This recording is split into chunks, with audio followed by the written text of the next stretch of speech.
малку подетелно што значи таквото коалицирање и претеникот Милошовски од собраниска говорница денес постави прашање дека доскоро дуисте го нарекувале канцер во општеството.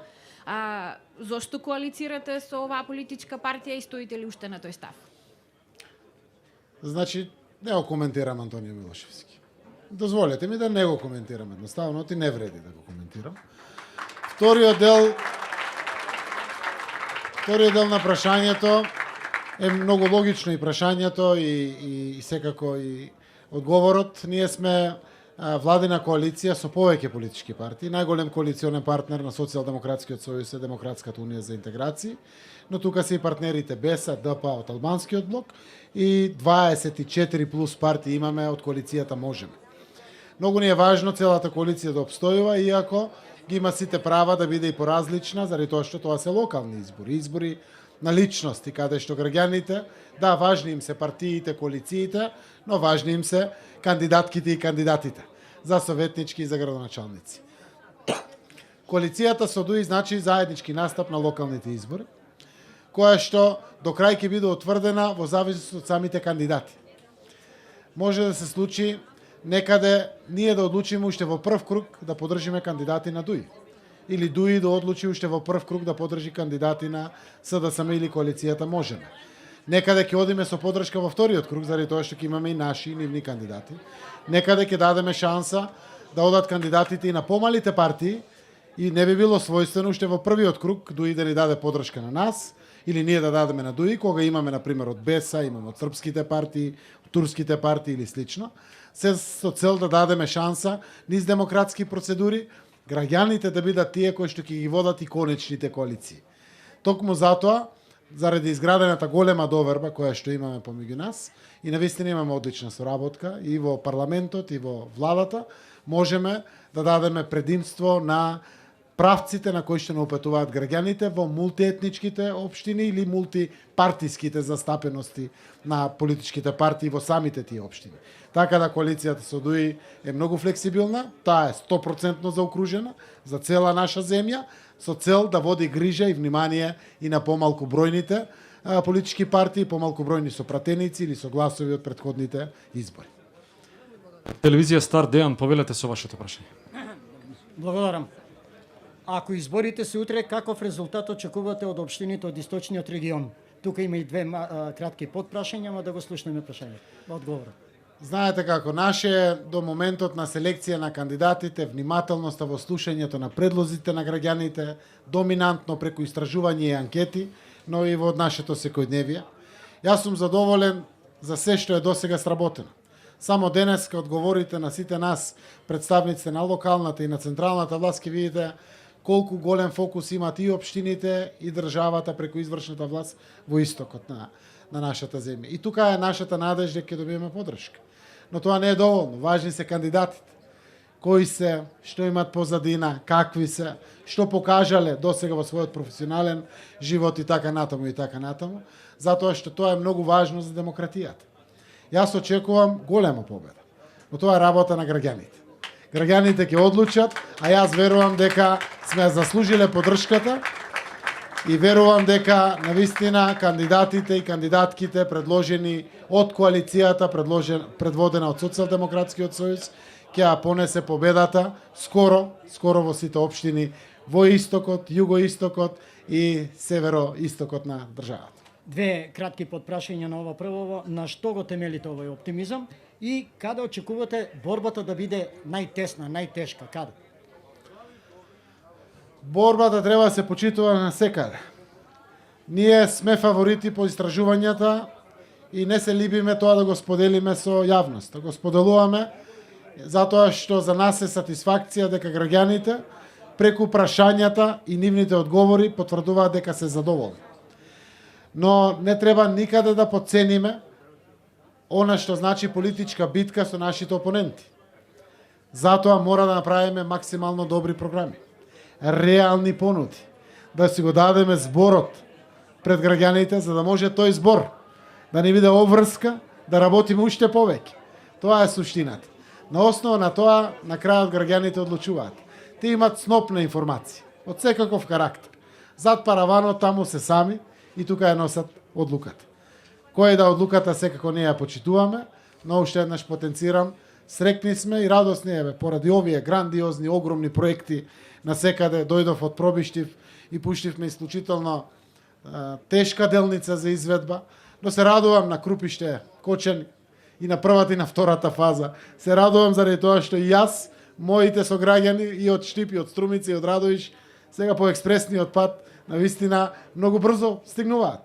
Се радувам на секоја цевка водоводна што ја пуштаме во селата каде што се уште немаше водовод и веќе го затвараме тој простор, но исклучително се радувам што затекнавме 17% канализациони системи во државата, веќе се повеќе од 35%, дуплирани се за овие 4 години. А буквално во секоја општина, односно нема општина од 80 во државата, каде што не се гради нов канализационен систем. Среќен сум за сите улици и патишта, дали се 70 милиони евра во локални патишта, дали се овие стотици и стотици милиони евра на годишно ниво за регионални, експресни и автопатски решенија кои што градиме во државата, затоа што инфраструктурата на крајот носи економски стандард. Големите политички одлуки имавме храброст да ги донесеме, на крајот на денот сите тие беа заради повисок економски стандард на нашиот народ. И уште едно кратко прашање. Изборно рамо на Социјалдемократскиот сојуз, освен од ДУИ, ќе е потребно и на помалите албански партии. Има ли ризик од нивна неочекувана реакција? Имаше некои најави дека тие ќе излезат од парламентарното мнозинство.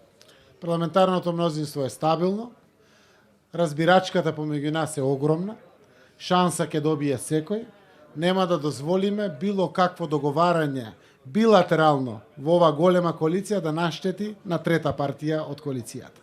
Секој ќе добие шанса и затоа и ние токму како најголем партнер во оваа коалиција сме максимално посветени да го селектираме најдобриот квалитет на кандидатки и кандидати за градоначалнички и советници во било која општина. Полно внимание имаме како за Штип, така и за Карбинци, без разлика дали е рурална или урбана општина. Како што имаме за Кочани, така имаме и за Дебар. Така да секаде граѓаните се многу важни за нас, најважни и за тоа постоиме, нормално и како институции и како политичари, и од тој аспект верувам дека навистина ќе направиме најдобра селекција на кандидатките и кандидатите за градоначалници. Дел од граѓаните од 3 села од општина Чешиново Облешево најавуваат протест, бидејќи изградбата на експресниот пат Штип-Кочани, втората делница од Крупиште до Кочани, и представувала проблем за да можат да одат на своите земјоделски површини, па дали ќе се разгледа можност да им се излезе во пресрет на нивните барања?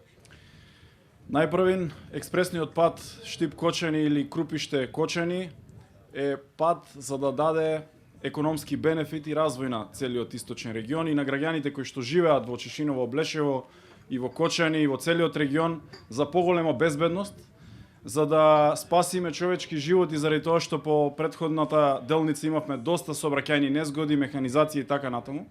Не гледам причина да некој излезе на протест за да стопира изградба на нешто кое што со години и децении не било градено во оваа држава, посебно во истокот.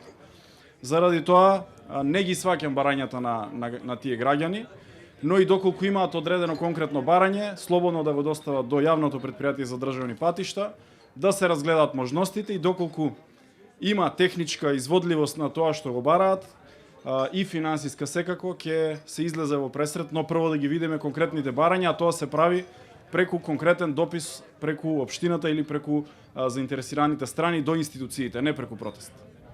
Да, но тие велат дека веќе неколку пати реагирале и писмено и усно и до институциите и до изведувачот. Еве, јас кажав веќе, одговорот го дадов. И уште едно прашање, сертификатите за АДР на камионите, возачите на камиони, од април месец не можеле да дојдат до нив, со што дел од нив веќе губат својата работа. Генералниот секретаријат на владата веќе е во постапка за избор на компанија која што ќе ја врши оваа распределба и целиот електронски систем да биде ставен во функција, така што се работи на разрешување на проблемот и верувам дека наскоро ќе имаме решение, така што барам трпеливост, бидејќи имаше таква состојба во која што се раскина договор со претходната компанија и мора да се направи постапка за набавка на нова компанија за изборна фирма која што ќе работи на овие постапки.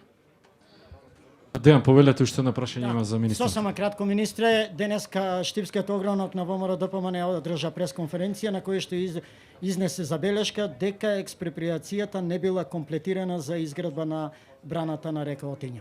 Ваш коментар. Па што не ја направи експроприацијата кога беа на власт 8 години?